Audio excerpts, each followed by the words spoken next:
नमस्कार। मेरा पूरा देश सुन रहा है। राष्ट्र की आवाज 130 करोड़ लोगों की एक ही आवाज, आपके साथ मैं हूं सरफराज।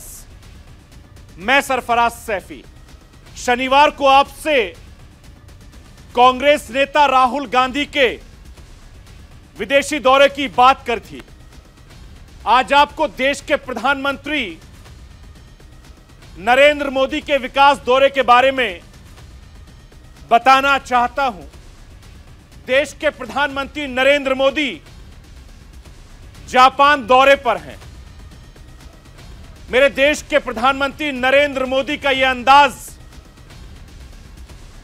पूरी दुनिया देख रही है। प्रधानमंत्री नरेंद्र मोदी के राष्ट्रवादी तेवर पूरी दुनिया देख रही है। मेरा हिंदुस्तान देख रहा है।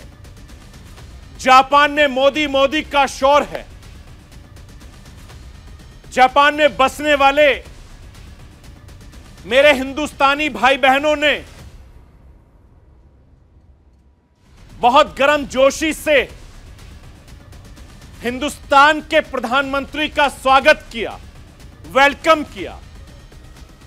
अपने पीएम के विदेशी दौरे पर खुद देश के प्रधानमंत्री नरेंद्र मोदी मिनटों का हिसाब रखते हैं। राजनेताओं के साथ साथ कारोबारियों की मीटिंग का पूरा प्लान तैयार रखते हैं। 40 घंटे में 23 मीटिंग का प्लान लेकर देश के प्रधानमंत्री नरेंद्र मोदी जापान पहुंचे। भारत और जापान के बीच संबंधों को नया आयाम देने के किस प्लान के साथ प्रधानमंत्री नरेंद्र मोदी जापान में हैं, यह मैं आपको बताऊंगा। क्वाड की इस बैठक में जो जापान में हो रही है, हिंदुस्तान के प्रधानमंत्री नरेंद्र मोदी खासकर क्वाड की बैठक में हिस्सा लेने के लिए जापान पहुंचे हैं। जापान में प्रधानमंत्री नरेंद्र मोदी अमेरिका के राष्ट्रपति जो बाइडेन से मिलने वाले हैं। इसके साथ ही ऑस्ट्रेलिया के नए प्रधानमंत्री से पीएम मोदी की मुलाकात होगी। क्वाड के सदस्य देशों के राष्ट्रीय अध्यक्षों के बीच मुलाकात होगी। यह क्या मुलाकात होगी, इस पर पूरी दुनिया की नजरें टिकी हैं। इस मुलाकात ने चीन को क्यों बेचैन कर रखा है, यह भी मैं आपको बताऊंगा, समझाऊंगा। वहीं देश की राजधानी दिल्ली की हालत को समझिए। सर्दी के मौसम आता है तो सांसों का संकट शुरू हो जाता है। गर्मी का मौसम आता है तो पीने की पानी की दिक्कत किल्लत शुरू हो जाती है। साल बदल जाते हैं मगर यह सिलसिला दिल्ली में नहीं बदलता। इंसानों से जुड़े इन मुद्दों पर सालों से जमकर सियासत होती है। गर्मी का मौसम है, आधी दिल्ली में पानी की किल्लत है। दिल्ली की पानी पॉलिटिक्स को मैं डिकोड करूंगा। आखिर कैसे दिल्ली में पानी की सियासत बहुत सालों से हो रही है और इस सियासत का कनेक्शन हरियाणा, हिमाचल, उत्तर प्रदेश से कैसे जुड़ता है, यह मैं आपको समझाने की कोशिश करूंगा। दुनिया की आवाज को मैं देश के कोने कोने तक पहुंचाता हूं। अपने हिंदुस्तान के कोने कोने की आवाज को मैं दिल्ली तक पहुंचाता हूं। नेताओं की आवाज को मैं आम लोगों तक पहुंचाता हूं। आम लोगों की आवाज को मैं अपने हिंदुस्तान के हुक्मरानों तक पहुंचाता हूं। आपकी आवाज से मिलती है मेरी आवाज, और बन जाती है राष्ट्र की आवाज।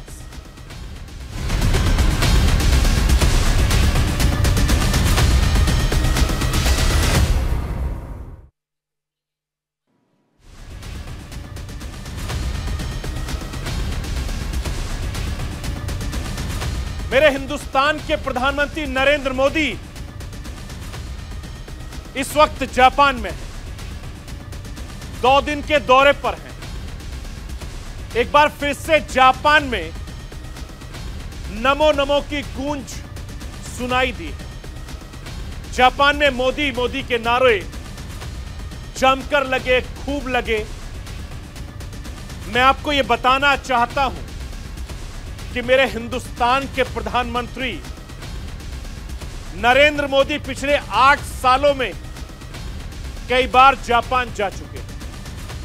क्वाड देशों की बैठक में शिरकत करने के लिए एक बार फिर से पीएम मोदी जापान पहुंचे हैं। जापान में पीएम मोदी फुल एक्शन में दिखाई दिए, जापानी कारोबारियों से मुलाकात की है, मेरे हिंदुस्तान की तरक्की के रोडमैप पर बातचीत की है, कारोबारियों को हिंदुस्तान आने का न्योता दिया है, अपने कारोबार के साथ साथ हिंदुस्तान को आगे बढ़ाने के गुरु मंत्र दिए हैं, जिसके लिए देश के प्रधानमंत्री नरेंद्र मोदी लगातार कारोबारियों का हौसला बढ़ाते हैं।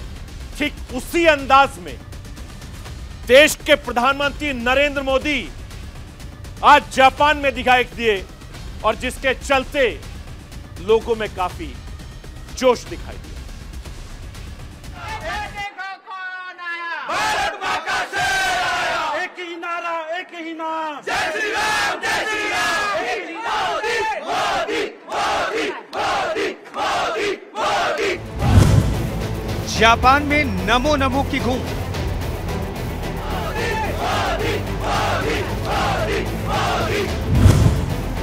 टोक्यो में पीएम का जोरदार स्वागत।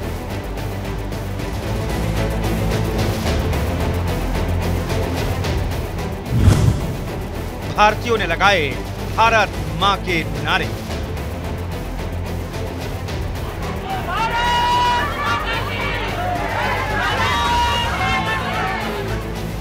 प्रधानमंत्री नरेंद्र मोदी जब भी विदेशी धरती पर जाते हैं, उनका वेलकम बहुत जोरदार होता है।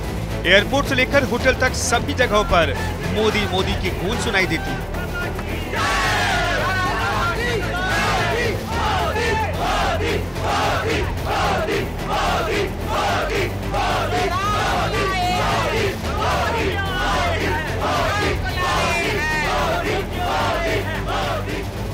पीएम मोदी 2 दिन के जापान दौरे पर हैं। दौरे के पहले दिन पीएम मोदी का एक होटल में प्रवासी भारतीयों के साथ साथ जापानी नागरिकों ने भी स्वागत किया। स्वागत समारोह में उत्साह तो गजब का दिखा, लेकिन सबकी नजर उस वक्त एक बच्चे पर टिक गई जब पीएम मोदी से एक जापानी बच्चे ने हिंदी में बात की। मेरा नाम वित्सुकी है, मैं ग्लोबल इंडियन वाह। 5वीं कक्षा में पढ़ता हूँ। जापान में आपका बहुत स्वागत है। वाह। मेरा हैप्पी सिटी। जापानी बच्चे की हिंदी बोल से प्रभावित पीएम मोदी ने पूछा, वाह, आपने हिंदी कहाँ से सीखी? आप इतनी अच्छी हिंदी कैसे बोल लेते हैं? तो कहाँ से सीख लिया तुमने हिंदी? हैं? बहुत अच्छा जानते हो। वाह।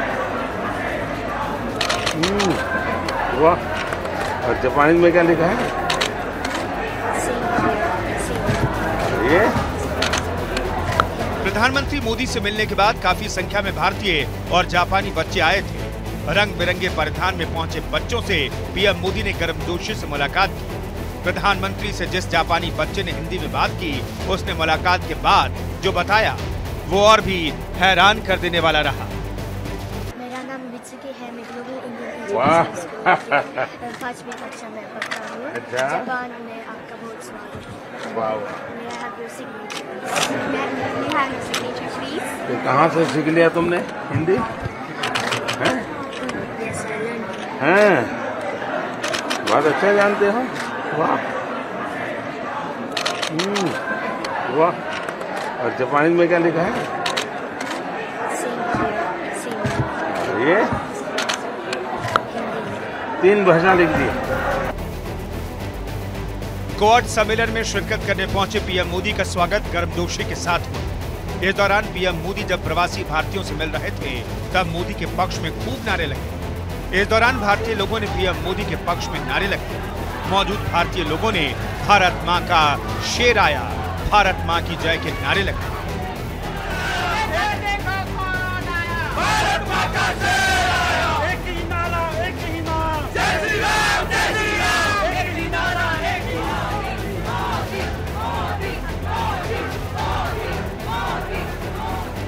जापान दौरे के पहले दिन पीएम मोदी ने शीर्ष कारोबारियों से मुलाकात की।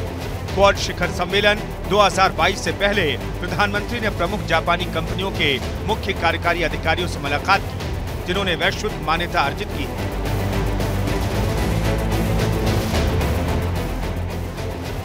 एनईसी कॉरपोरेशन के चेयरमैन नोबुहिरो एंडो से मुलाकात की।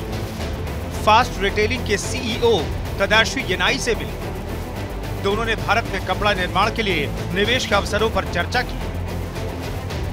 भारत में निवेश, नवाचार और ईवीएस की मैन्युफैक्चरिंग के मुद्दों पर चर्चा हुई। सुजुकी मोटर कॉरपोरेशन के सलाहकार ओसामू सुजुकी से मिले।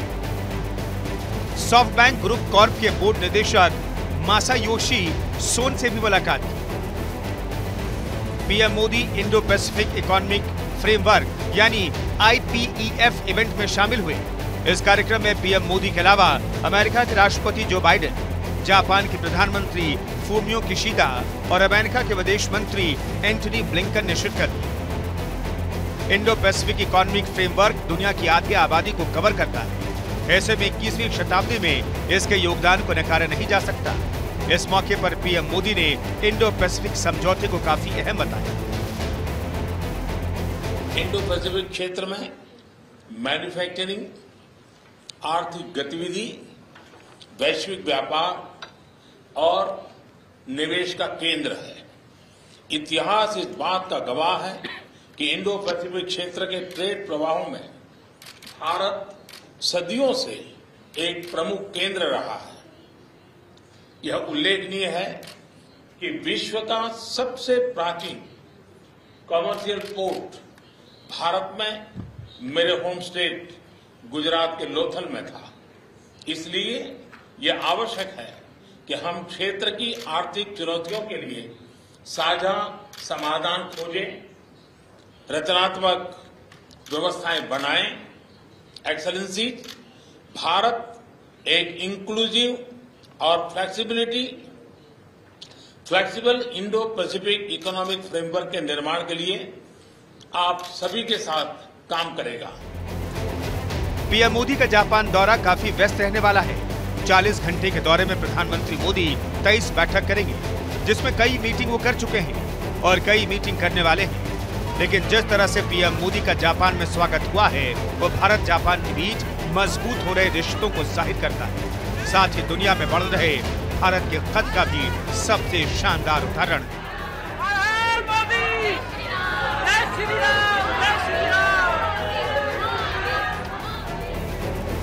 Bureau report, news India. चलिए, देश के प्रधानमंत्री जापान में हैं और जमीर शेरवानी साहब भी इस समय मेरे साथ जापान से लाइव जुड़ गए हैं। स्क्रीन पर लाइए जमीर शेरवानी साहब को। शेरवानी साहब, बहुत बहुत स्वागत है आपका राष्ट्र की आवाज में, न्यूज़ इंडिया में।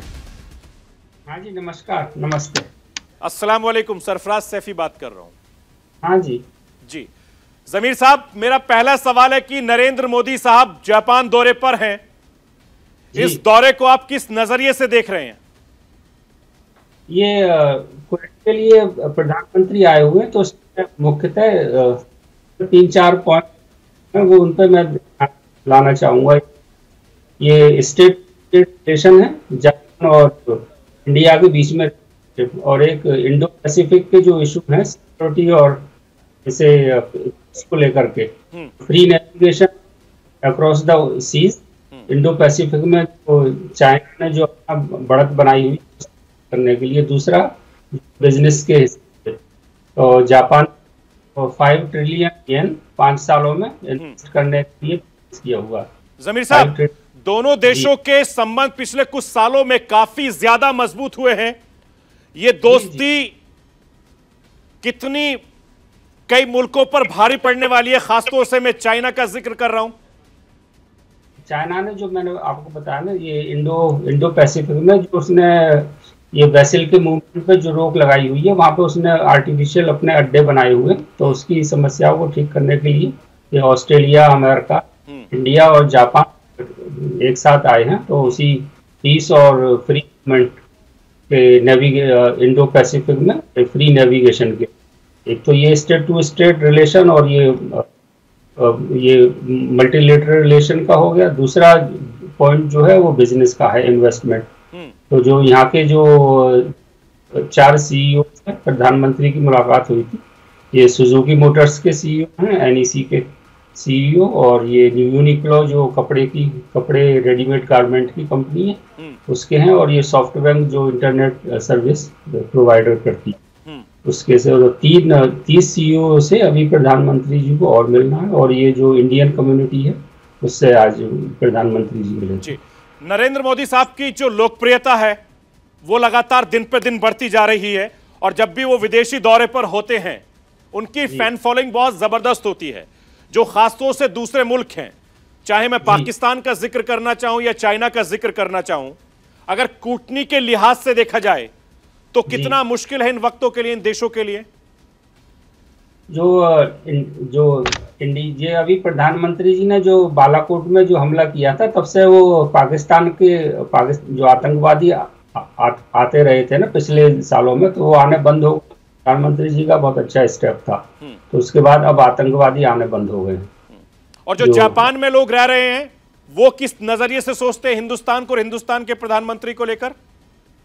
जापान में प्रधानमंत्री जी की लोकप्रियता काफी अच्छी है, ये जो जापानीज लोगों के बीच में और जो इंडियन कम्युनिटी है उनके बीच में आज काफी अच्छा प्रधानमंत्री जी को रेस्पॉन्स मिली थी इंडियन कम्युनिटी की तरफ से। बहुत बहुत शुक्रिया डॉक्टर जमीर शेरवानी साहब, हमसे बातचीत करने के लिए, जुड़ने के लिए। मेरे पास इतना ही वक्त था आपके लिए, शुक्रिया। तो शेरवानी साहब बता रहे हैं कि देश के प्रधानमंत्री नरेंद्र मोदी की जापान में बहुत जबरदस्त फैन फॉलोइंग है, और उसके चलते जो दूसरे मुल्क हैं, खासतौर से चाइना या पाकिस्तान, वहां के जो हालात हैं उस पर भी वो नजर रखते हैं। फिलहाल एक छोटे से ब्रेक के लिए रुकूंगा। ब्रेक के बाद जब वापस आऊंगा तो आपको बताऊंगा कि गर्मी के मौसम में किस तरीके से पानी की किल्लत देश की राजधानी दिल्ली में हो रही है और क्यों हो रही है किल्लत। पूरी खबर इस छोटे से ब्रेक के बाद। आप कहीं मत जाइए, बने रहिए मेरे साथ और देखते रहिए राष्ट्र की आवाज।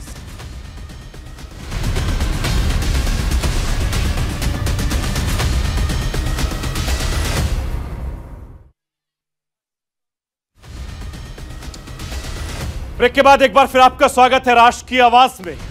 प्रधानमंत्री नरेंद्र मोदी जब भी विदेश में जाते हैं प्रवासी भारतीयों को संबोधित जरूर करते हैं। जापान में भी उन्होंने यही किया। भारतीयों के बीच जाकर प्रधानमंत्री नरेंद्र मोदी ने लोगों को बातचीत की। इस दौरान पीएम मोदी ने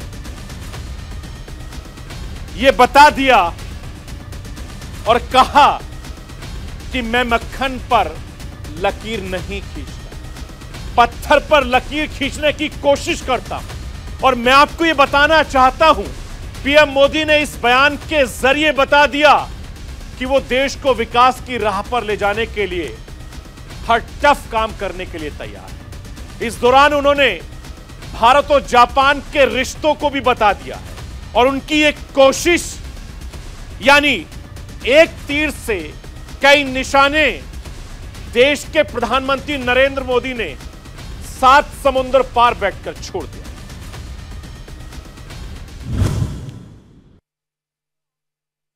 मैं जानता हूं कि ये जो संकल्प हमने लिए हैं, ये संकल्प में आप पे बहुत बड़े हैं, लेकिन साथियों, मेरा जो लालन पालन हुआ है, मुझे जो संस्कार मिले हैं, जिन जिन लोगों ने मुझे गढ़ा है, उसके कारण मेरी भी एक आदत बन गई है। मुझे मक्खन पर लकीर करने में मजा नहीं आता है, मैं पत्थर पर लकीर करता हूं।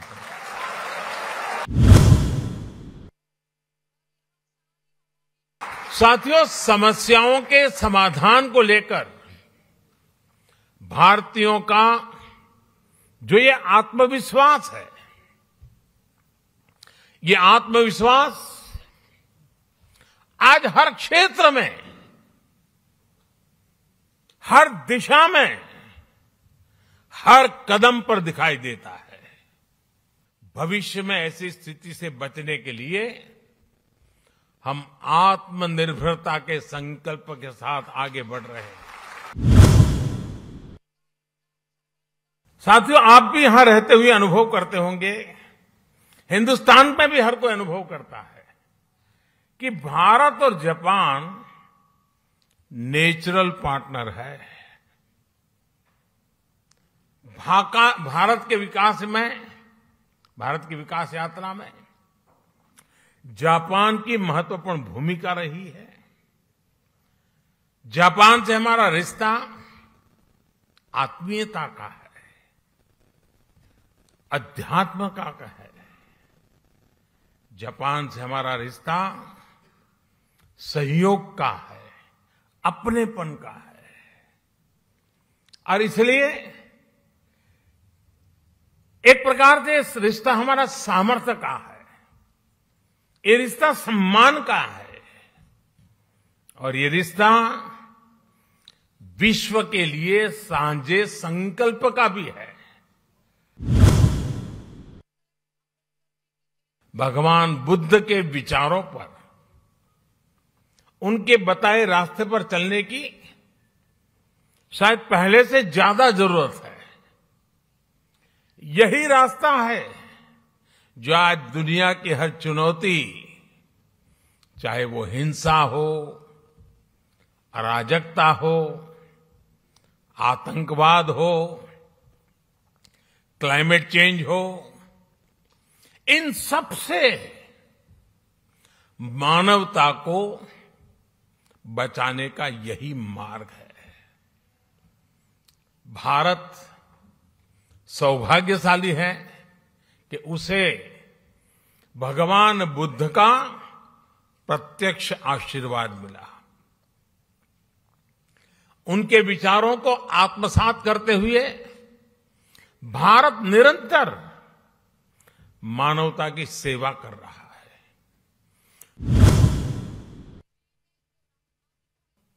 भारत में हो रहे बदलावों में एक और खास बात है, हमने भारत में एक स्ट्रांग और रेजिलिएंट रिस्पॉन्सिबल डेमोक्रेसी की पहचान बनाई है। उसको बीते 8 सालों में हमने लोगों के जीवन में सकारात्मक बदलाव का माध्यम बनाया है। भारत की डेमोक्रेटिक प्रोसेस से आज समाज के वो लोग भी जुड़ रहे हैं जो कभी गौरव के साथ ये अनुभव नहीं कर रहे थे कि वो भी इसका हिस्सा है। ये इस बात का प्रमाण है कि भारत में डेमोक्रेसी सामान्य से सामान्य नागरिकों के हकों के प्रति कितनी सजग है, कितनी समर्पित है।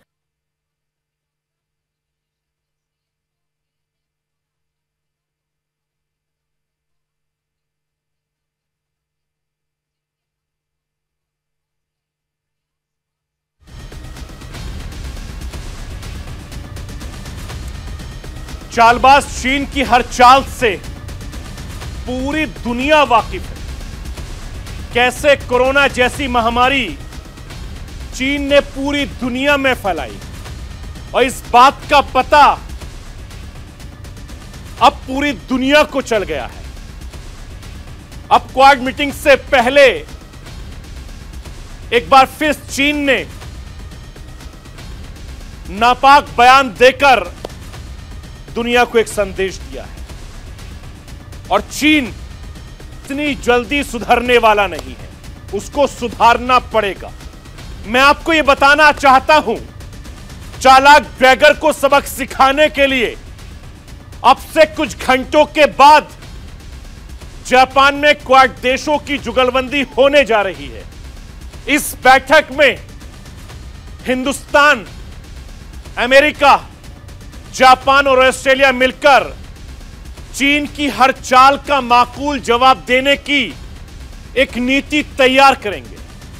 ड्रैगन पर शिकंजा कसने की नीति तैयार करेंगे और इस नीति में मेरे हिंदुस्तान के प्रधानमंत्री सबसे आगे होंगे।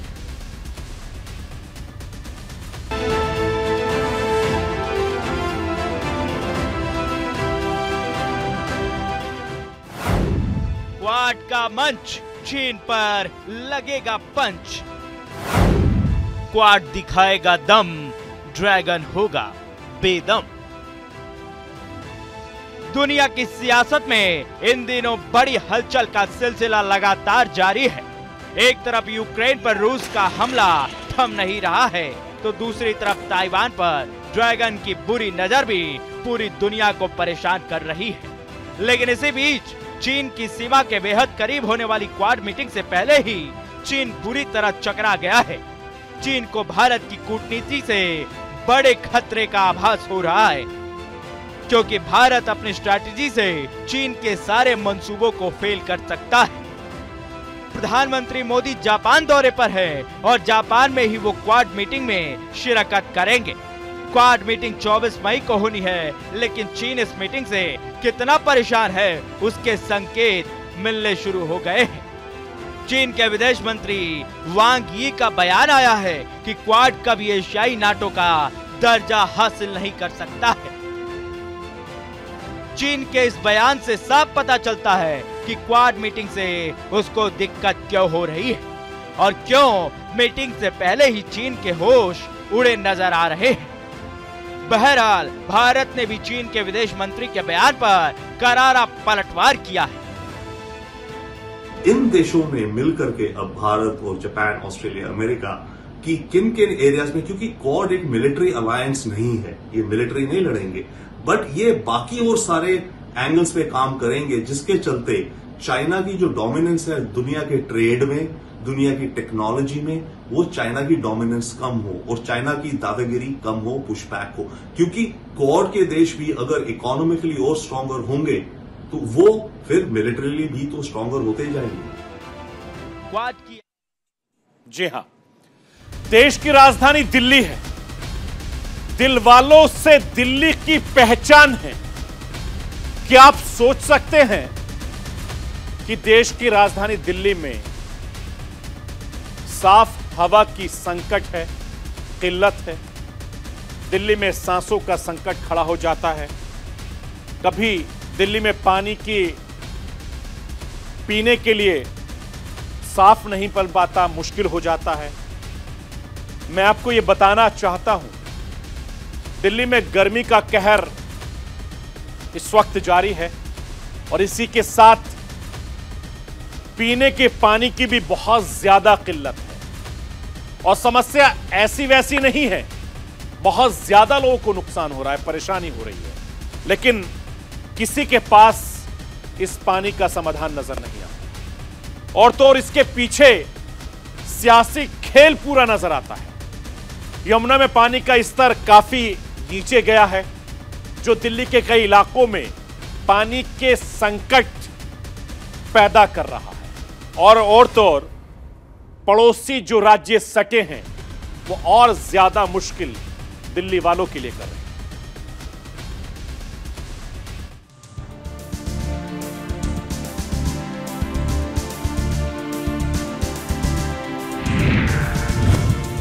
दिल्ली की हवा खराब, पंजाब जिम्मेदार। दिल्ली में पानी नहीं, हरियाणा जिम्मेदार। साल बदलते हैं, सियासत नहीं बदलती। कभी हवा, कभी पानी का हाल नहीं बदलता। देश की राजधानी है दिल्ली, लेकिन कभी यहां हवा का संकट खड़ा हो जाता है, सांस लेना भी दूभर हो जाता है। ये एक बार की बात नहीं, हर साल जाड़े की शुरुआत के साथ सांसों का संकट दिल्ली वालों के ऊपर ग्रहण बनकर सवार हो जाता है। सामने पंजाब के साथ पड़ोसी राज्यों को विलेन की तरह दिखाया जाने लग जाता है। यही हाल पानी का है। गर्मी का संकट गहराया नहीं कि दिल्ली वालों को पानी के बूंद बूंद के लिए तरसना पड़ जाता है। सामने हरियाणा को विलेन की तरह दिखाया जाने लगता है। हर साल गर्मी में यही संकट सामने खड़ा हो जाता है। मई का महीना है, जल संकट का मामला दिल्ली वालों के सामने खड़ा है। पानी की किल्लत बहुत ज्यादा रहती है। महीने में 2-3 बार तो समझ लो 2 बार और 5-5, 7-7 दिन के लिए पानी चला जाता है। सर्दियों तक में यहाँ जाता है, सर्दियों तक में कोई बड़ी दिक्कतें हो जाती हैं यहाँ पानी की। बहुत है, आ ही नहीं रहे, इतने दिन हो गए, 3-4 दिन से आ ही नहीं रहे पानी, तो काफी दिन हो रहे हैं। और क्या पानी पीने का भी बहुत दिन करना पड़ेगा, कहीं पानी नहीं आ रहा, मोहल्ले में पूरे में नहीं आ रहा पानी। बहुत दिक्कत हो रही है, कभी आता है कभी नहीं आता। बाहर से लेके चौथी मंजिल में घर है, लेके चढ़ना पड़ता है पानी ऊपर, बच्चे स्कूल जाते हैं। 5 दिन हो गए, पानी की इतनी परेशानी हो रही है, बहुत ज्यादा। कहाँ तक हम खींच के लाए पानी बाहर से मोल का है। पानी नहीं आया, थोड़ा बहुत आया, चला गया जब ही पानी है। कहाँ से पानी पिए, बच्चे इतने परेशान है, स्कूल वाले बच्चे होते हैं। पिछली बार की तरह इस बार भी हरियाणा को जल संकट के लिए सबसे बड़ा जिम्मेदार बताया जा रहा है। इसके साथ ही इस बार दिल्ली जल संकट के लिए उत्तर प्रदेश और हिमाचल का भी नाम आ रहा है। पिछले हफ्ते खबर आई कि पेयजल के मामले में दिल्ली की लाइफलाइन मानी जाने वाली यमुना में पानी नहीं है। दिल्ली को सावधान मोड पर डाल दिया गया है। अभी तक इस दिशा में कोई ठोस समाधान सामने नहीं आया है। दिल्ली जल बोर्ड की तरफ से मैसेज दिल्ली वालों को भेज दिया गया है। प्रिय उपभोक्ता, आपके क्षेत्र उत्तरी दिल्ली, उत्तरी पश्चिमी दिल्ली में पानी की आपूर्ति आने वाले कुछ दिनों तक कम प्रेशर में होगी। अधिक जानकारी के लिए दिल्ली जल बोर्ड की हेल्पलाइन नंबर 1916 पर संपर्क करें। धन्यवाद दिल्ली जल बोर्ड। बताया यही जा रहा है कि यमुना में पानी नहीं है। हरियाणा पीछे से यमुना में पानी नहीं छोड़ रहा है, इसलिए इस बार भी दिल्ली के सामने ये संकट गहराया है। इस बार इस खबर में हिमाचल और उत्तर प्रदेश का जिक्र भी आ रहा है। बताया जा रहा है कि उत्तर प्रदेश और हिमाचल प्रदेश दिल्ली को अतिरिक्त पानी प्रदान करने की योजना से पीछे हट गए हैं। हर बार की तरह हरियाणा राष्ट्रीय राजधानी के साथ पानी के लेन देन में कोई दिलचस्पी नहीं दिखा रहा है। साल 2019 के एक प्रस्ताव की चर्चा सुर्खियों में है, जो दिल्ली में जल संकट के स्थायी समाधान के भरोसे के साथ साथ सामने आया था। दिल्ली उत्तर प्रदेश में गंगा का 270 क्यूसेक पानी पीने के लिए लेगा। बदले में 14 करोड़ गैलन उपचारित अपशिष्ट पानी सिंचाई के लिए देगा। पानी के इस लेन देन पर काफी माथापच्ची भी हुई, लेकिन बात नहीं बनी। उत्तर प्रदेश की तरफ से 6 महीने पहले ही बाकायदा पत्र लिखकर इस साझेदारी के लिए इनकार कर दिया गया। ऐसा ही कुछ हिमाचल के साथ होता दिखा। साल 2019 के आखिर में हिमाचल ने यमुना के अपने हिस्से के पानी को दिल्ली को 21 करोड़ रुपए प्रति वर्ष के हिसाब से बेचने के लिए सहमति पत्र पर हस्ताक्षर तक कर दिया था। लेकिन कुछ सियासत, कुछ सिस्टम की लाचारी दिल्ली वालों को राहत देने वाली ये प्लान में रंग नहीं जमा सका। करीब 6 महीने पहले हिमाचल प्रदेश की तरफ से इससे इनकार कर दिया गया। जानना जरूरी है, साल के अंत में हिमाचल में चुनाव होने वाले हैं। दिल्ली की सत्ता में काबिज आम आदमी पार्टी का पूरा फोकस इन दोनों हिमाचल में दिखता है। दिल्ली के जल मंत्री सत्येंद्र जैन आम आदमी पार्टी के हिमाचल प्रभारी भी हैं। हिमाचल में पार्टी का बेस बढ़ाने में जुटे हैं। हिमाचल प्रदेश के अंदर जो यहाँ की सरकार है, इलेक्शन आने वाले हैं, लगभग 5 साल पूरे हो गए। वो ये नहीं कह रहे मुख्यमंत्री जी कि मैंने 5 साल में ये काम किया, मैंने ये काम किया, कोई काम नहीं बता पा रहे। जनता के बीच में आके क्या कहते हैं, मैं ये काम करूंगा। कोई उद्घाटन करने आ जाते हैं कि जी आपके इलाके में 5 करोड़ रुपए का खर्चा किया जाएगा, आपके इलाके में 100 करोड़ का किया जाएगा, आपके इलाके में 10 करोड़ का किया जाएगा। अरे भाई पेपर हो गया, आपने 5 साल पढ़ाई नहीं करी, अब पेपर के टाइम पे क्या कह रहे हो कि हम पढ़ाई करेंगे।